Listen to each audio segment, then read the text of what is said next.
रूस और चीन के विदेश मंत्रियों ने ईरान पर अमेरिकी इजरायली हमले की कड़ी निंदा तक कर दी है और बीजिंग के शीर्ष राजनयिक वांग यी ने इजरायल से तत्काल हमले रोकने का आह्वान यहां पर कर दिया है। तो देखिए रूस के विदेश मंत्री सर्गेई लावरोव ने क्या कहा, वो भी आप देखिए। रूस को इस बात का कोई सबूत नहीं मिला है कि ईरान परमाणु बम हासिल करने की कोशिश कर रहा है।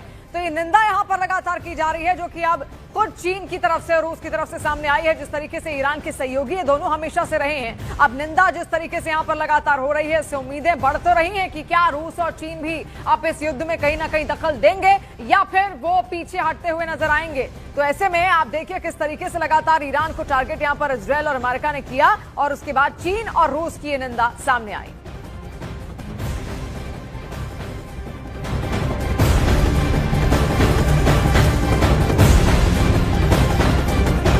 और देखिए ट्रंप ने जो 4 हफ्ते की टाइमलाइन दी, उसका मतलब क्या है?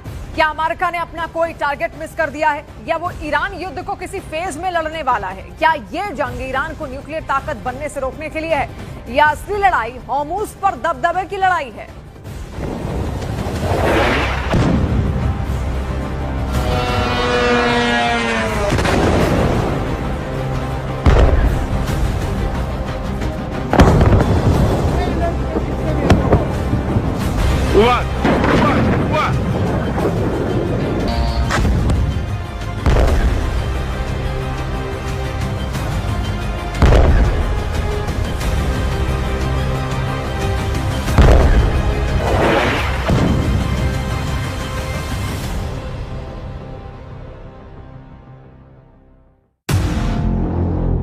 ट्रंप ने डिजाइन कर लिया पूरा युद्ध प्लान।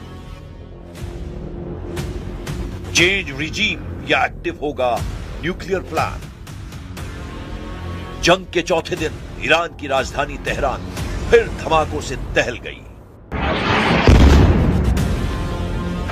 अमेरिका के मिसाइल अटैक के बाद तेहरान के आसमान काले धुएं के साए से सहम गए। पलटवार करते हुए ईरान ने खाड़ी में अमेरिकी ठिकानों पर मिसाइल और ड्रोन से टारगेट किया।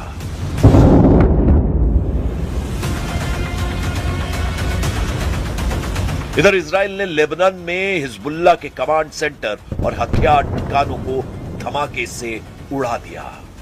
बदले की आग में जल रहे हिजबुल्लाह के लड़ाकों ने ड्रोन अटैक लॉन्च कर दिया।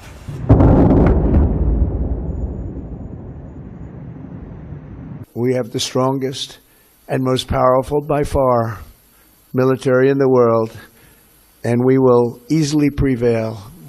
We're already substantially ahead of our time projections, but whatever the time is, it's okay. Whatever it takes, we will always, and we have right from the beginning, we projected 4 to 5 weeks, but we have capability to go far longer than that.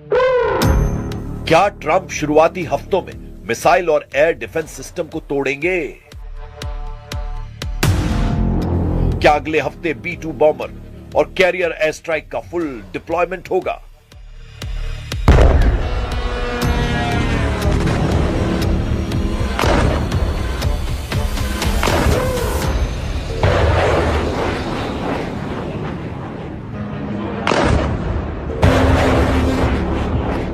America की मिसाइलों ने Iran के IRGC headquarter को धमाके में उड़ा दिया। धमाका इतना जोरदार था कि आसपास की इमारतें थर्राने लगी। इलाका ईंट भट्टी की चिमनी से निकलने वाले काले धुएं से भर गया। अमेरिका के टारगेट पर ईरान की मिलिट्री बेस और सैन्य ठिकाने थे। ट्रंप बार बार कह रहे हैं कि वो ईरान को परमाणु ताकत नहीं बनने देंगे। खामनेई की मौत के बाद अमेरिका ने ईरान के नतांज में परमाणु साइट पर मिसाइल दागी।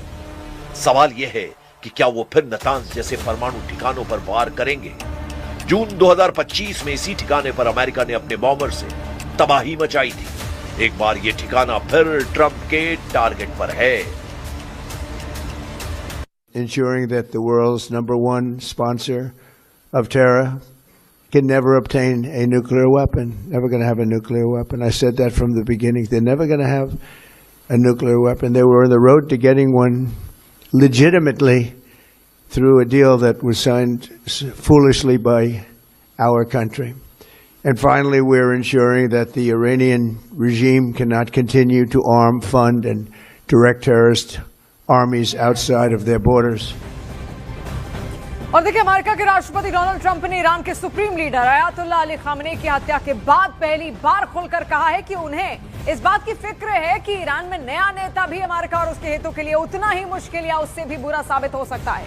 वॉशिंगटन में जर्मन चांसलर फ्रेडरिक मर्ज के साथ मुलाकात के दौरान जब ट्रंप से पूछा गया कि ईरान को लेकर उनका वर्स्ट केस सिनेरियो क्या है, तो उन्होंने कहा कि सबसे खराब स्थिति यही होगी कि इतने बड़े ऑपरेशन के बाद भी ईरान में वैसा ही कोई नया नेता आ जाए। वहीं उन्होंने प्रिंस रेजा पहलवी को सत्ता सौंपने के विकल्प को खारिज कर दिया, जबकि उन्होंने यह आशा जरूर व्यक्त की है कि वो ईरान में एक ऐसी सत्ता चाहते हैं जो अमेरिका का समर्थक हो और उसकी शर्तों को माने। 28 फरवरी को अमेरिका और इजरायल ने ईरान पर बड़ा सैन्य हमला शुरू किया था, जिसके बाद ईरान ने इजरायल और मिडिल ईस्ट में अमेरिकी बेस पर कई हमले किए।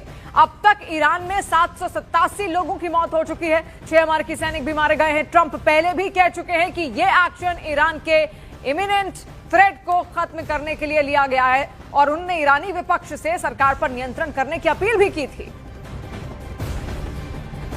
तो देखिए, लेबनान का इजरायल पर एक बड़ा मिसाइल अटैक भी इस बीच यहां पर सामने आया। देखिए, इजरायल पर लेबनान ने 30 से ज्यादा रॉकेट दागे हैं। आईडीएफ ने कई रॉकेट को आसमान में ही मार गिराया है। इसका एक वीडियो भी यहां पर सामने आया, वो भी आप तक यहां पहुंचाएंगे। लेकिन लेबनान इस वक्त लगातार इजरायल के टारगेट पर है। हिजबुल्लाह वहीं से ऑपरेट करता है, खासतौर पर जो दक्षिणी छोर है लेबनान का और जो पश्चिमी छोर है, वहां पर हिजबुल्लाह के कई ठिकाने हैं। और हिजबुल्लाह यहीं तक सीमित नहीं है, ईरान का समर्थक तो रहा ही है, इसके अलावा लेबनान की राजनीति में भी बहुत अच्छी खासी पकड़ हिजबुल्लाह की यहां पर रही है। और ऐसे में देखिए, शिया कम्युनिटी से ये लोग यहाँ पर आते हैं और उनके ही ठिकानों पर देखिए ये हमले यहाँ पर किए गए, क्योंकि शियाओं के बड़े मुस्लिम नेता के तौर पर खामनेई भी यहाँ पर सामने थे। और खामनेई की मौत के बाद से अलग अलग देशों में भी आपने देखा किस तरीके से कई लोग बाहर निकले, उनकी ओर से प्रदर्शन किया और अमेरिका और इजरायल के खिलाफ अपनी नाराजगी भी जाहिर की गई।